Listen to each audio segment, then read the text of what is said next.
eksplisit diakui ahli dapat duit. Cuman jumlahnya nggak kasih tahu.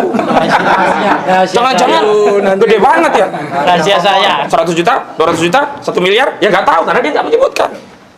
Dan dalam pola itu, nah, jelas dapat duit.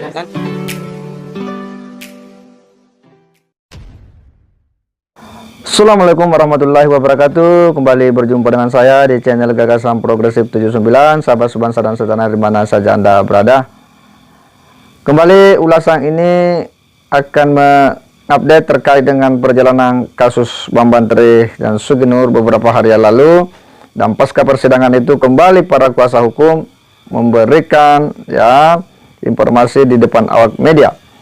Bagaimana salah seorang pengacara Bambang Tri dan Sugi Nur, yakni Ahmad Kosinudin, lagi-lagi berbicara yang kemudian membuat statement yang membuat kita ini berpikir keras bagaimana memahami maksud daripada Ahmad Kosinudin ini. Bagaimana dia menyebutkan bahwa saksi ahli dianggapnya inkonsistensi, tidak konsisten dari awal.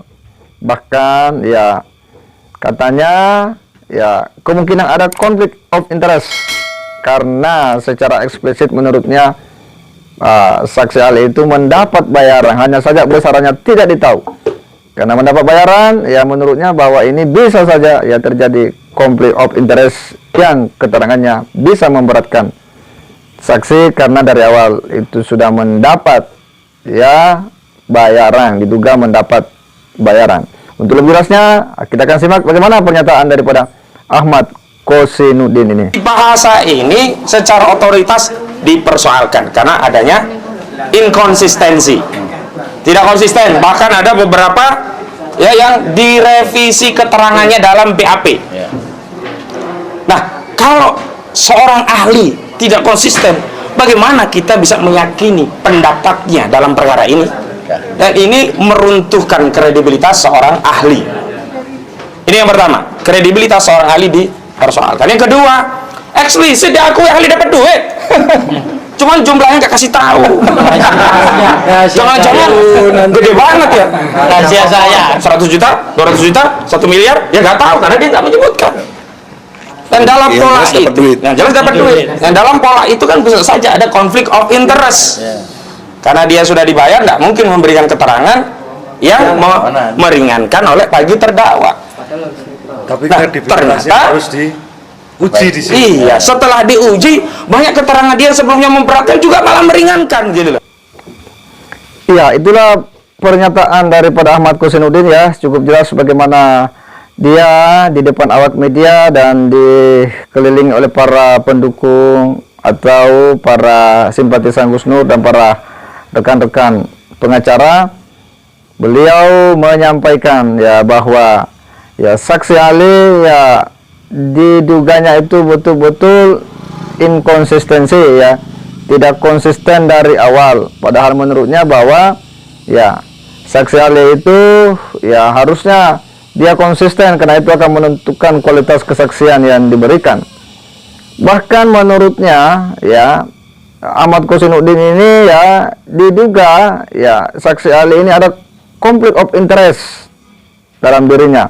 Karena menurutnya bahwa secara eksplisit saksi ahli ini diduga itu mendapat bayaran. Hanya saja menurutnya bahwa besarannya tidak ditahu berapa. 1 juta, 10 juta, dan berapa itu tidak ditahu. Tapi menurutnya bahwa dia dapat. Bahkan menurut ditambah oleh Egy Sujana bahwa yang jelas dia dapat. Hanya saja besarannya kita tidak tahu berapa. Karena diduga dapat. Nah, disinilah kemudian Ahmad Kosinudin ini berandai-andai lagi Ini sebuah pengandaian yang menurut kita sangat tidak tepat dalam proses perkara yang sedang berjalan, karena terlalu banyak mengandai-andai itu kan sesuatu yang tidak bisa dibuktikan. Dia membuat pengandaian bahwa karena kemungkinan sudah dapat bayaran maka akan terjadi konflik of interest yang keterangan-keterangan saksi ahli ini bisa saja memberatkan klaimnya karena menurutnya ini sudah ada bayaran. Ya, itulah kecurigaan yang berlebihan ya yang disampaikan oleh Ahmad Kosinudin. Padahal kita tahu bahwa saksi ahli sejauh ini adalah memberikan keterangan sesuai dengan keahlian yang dimiliki. Dia mengambil peran sebagai orang yang netral, ya, yang akan memberikan argumentasi dan pengetahuan sesuai dengan ya perkara yang sedang disidangkan, berangkat dari pengetahuan yang dimiliki sesuai keahliannya. Jadi kalau dia ahli bahasa, ya tentu dia akan berbicara mengenai bagaimana struktur-struktur kata, kalimat, dan kandungan yang ada di dalam ya kalimat itu sesuai dengan pengetahuan kebahasaan yang dia miliki.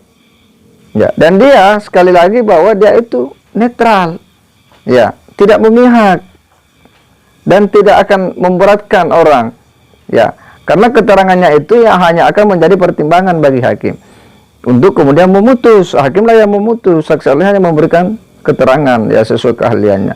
Dan sejauh yang kita lihat bahwa saksi ahli ini dari bahasa ya, kendati pun dicecar ya pertanyaan oleh pengacara, dia memberikan analisanya ya sesuai dengan ya keahliannya, menganalisa struktur kata, maksud dari kalimat ini ya, kenapa seperti ini ya, karena dia berangkat dari perkataan-perkataan seperti ini dan begini maksudnya. Nah, itulah yang disampaikan oleh ahli bahasa itu tadi ya, dan oleh Ahmad Kosinudin ya dibuat lagi sebuah pengandaian-pengandaian yang menurut kita ini juga kurang tepat ya dalam situasi persidangan yang ini sisa ya mungkin menunggu sidang putusan.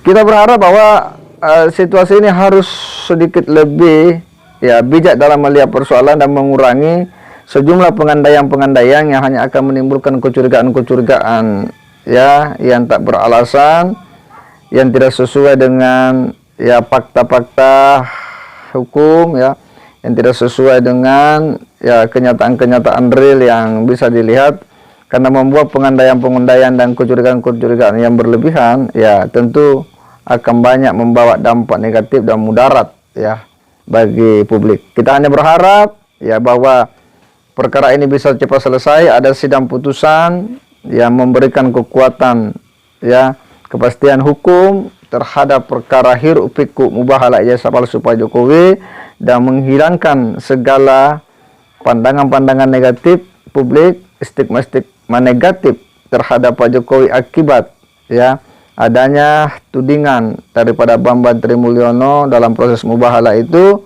Dan dengan adanya putusan hukum pengadilan, maka tentu persoalan ini bisa menjadi clear bagi kita semua. Saya kira demikian. Wassalamualaikum warahmatullahi wabarakatuh.